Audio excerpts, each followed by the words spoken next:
Customer sikiliza nikwambie, this is wa sasa na hapa ni Gwanzu. Customer, siku moja nimeamka asubuhi, mimi nilikuwa na issue zangu kwenye ofisi za kata, nikaenda moja kwa moja pale kwenye zile ofisi za kata. Bahati mbaya sasa mimi sijamkuta mtendaji wa kata. Kwa hiyo nilipokuwa sijamkuta yule mtendaji wa kata, mimi bana nikakata kona zangu, nikaondoka zangu, nikaenda moja kwa moja kwenye sehemu za kukatia tiketi. Nimefika nikakata zangu tiketi, nikabahatika kweli kumkuta yule mkatishaji wa tiketi. Maana wenyewe ni wengi, kwa hata kama nisingemkuta yule ambaye nimemzoea, ningeenda tena kukata tiketi sehemu nyingine. Kwa hiyo nikafanikishwa kwa yule ambaye nimemzoea, nikakata tiketi kwake. Nikaondoka siku hiyo, nikadandia gari nikaondoka. Tumeenda tumefika sehemu moja hivi, sehemu ya pori.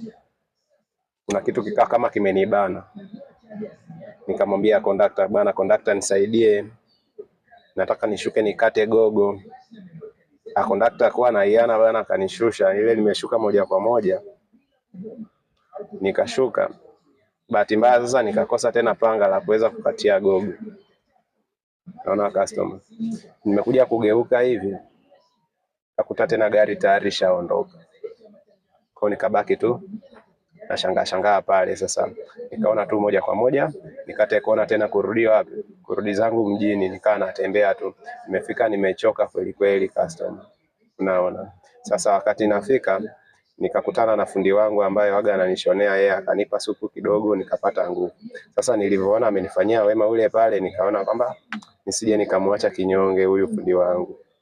Nikamwambia twende nikakate kitambaa angalau hata niweze kushona suti. Tumefika pale dukani kwake ambapo anashonea, nikakata kitambaa. Sikukata mimi, alikata yeye fundi.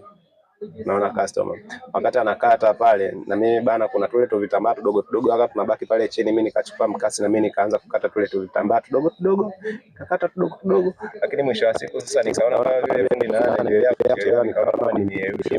Nimeona nimeerusha, mimi nikakata kona zangu, nikaondoka zangu, nikafika moja kwa moja mpaka dukani customer.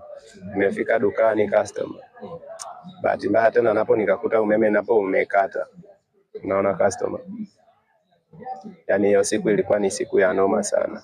Yani vitu vingi sana vilikuwa vinakatakata, kila kitu ninakuta kinakatakata.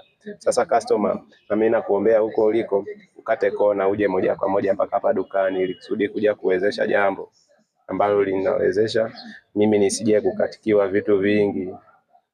Nakuomba sana customer, uje moja kwa moja mpaka hapa dukani kwetu, uje tuchangie chochote kitu kilichopo hapa.